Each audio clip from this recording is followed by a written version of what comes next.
Alright, today's rehab session is about stretching and mobility for the hamstring and the posterior chain. Now I'm going to try and explain a few things because I see a lot of people stretching the hamstring or stretching the posterior chain and really struggling with it because they're getting a lot of leg pain or neural pain, and they're actually trying to stretch too many structures at one time, and especially if they've got a really tight sciatic nerve or tight posterior chain neural system, they struggle in actually stretching out the muscle and the soft tissues. So what I'm going to show you today is hamstring stretching versus what happens when you stretch with neural tension or people with high neural tension. So a lot of the time, hamstring people doing hamstring stretches will stretch the leg and straighten the knee and try and come forward like this. Now, there are a lot of people who will say, I feel that in my calf. Like, oh, I really feel it in my calf, back of my knee.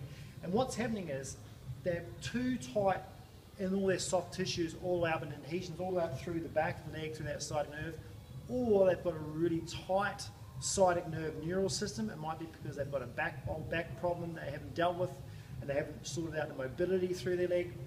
But when they do that, if they say, I feel it in my back and my calf and my knee, but I don't feel it in my hamstring, well, you're really just tensioning up the sciatic nerve.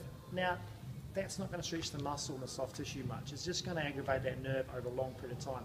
And if you do it for too long, you can end up getting pins and needles and numbness in your foot, which is not cool. So what you've got to think about is if you're getting pain that's more in the knee and the calf, then that's neural tension. So what I like to get people doing, if they're going to do a stretch in this position, is they aim for always a bent knee. And at this point, they may go, well, I don't feel it. Like, I don't feel my hamstring. And I'd also put on a bit of plantar flexion as well. Okay, so just get a bit of plantar flexion. That'll take a bit of tension off that sciatic nerve until you've addressed that issue mobility-wise with other neural flossing. So check out the neural flossing, by the way, of the other video on neural flossing to help you with that. But this hamstring stuff, then what you've got to try and do is come forward. Now, most people round their back, and they're not going to get much hamstring flexibility because they've actually got a, because of where the hamstring attaches into the ischial tuberosity, they've actually got a posterior rotate, not anterior, they've got anterior rotate, not posterior rotate. So if you think of keeping the best way to think about that is keep a straight back. So keep a straight back, hinge at the hip, and come forward. If you start feeling back here, point the toe a little bit, bend the knee a little bit, and just try and work out what position you need to get to so you keep off the calf tension and the back of the knee, keep off the foot tension, keep the hamstring, and you'll find that you'll get more of a hamstring stretch. So that's if you're doing it up on a box or a park bench.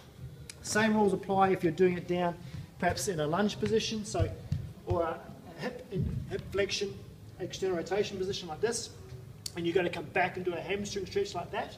Make sure you can see this is quite a good way because my knees are already bent. I'm in plantar flexion here.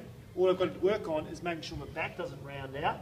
I've got to try and keep it straight back, so when I come back, I'm trying to get that back into neutral, and then I'll get a really strong hamstring stretch. So I like this hamstring stretch a lot better if you can get on the ground than doing one up there. All right?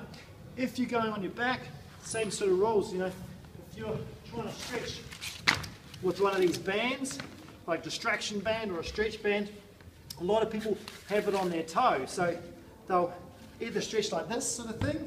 Okay, I like having it around my back, and when you do have it around your back, make sure it is on your pelvis, not on your lower back, so it's not pulling into extension. But when you're in this position, a lot of them have it on their toe, and they say, oh, again, I can feel it in the back of my calf, and they think they're stretching it. And then they try and really overload it and think that the back of the leg should be stretched like that. You want to be aiming for the posterior structures of the thigh. You need to take off that neural tension if you've got it. If you don't have neural tension, if you don't feel it, all well good. Straighten the knee, dorsiflex the foot. If you've got really good posterior chain neural flexibility, then get stuck and stretch out all those structures all in one go. That is fine. But when you've got tightness through there, you need to change it. So you'll need to work on making sure that you're not on the toe, you're on the heel if you've got high neural tension. Right? So then you can actually take a little bit of tension off in the plantar flexion part, so you don't have to be forced into dorsiflexion. And then you can end up bending the knee adequately and then come forward to there. So I'm hitting this part a little bit better, and I'm not winding up all my tension through my calf. Okay, so that's a really good one for you to work on. Right, holding it there. Same rules apply, you can do it in this position as well.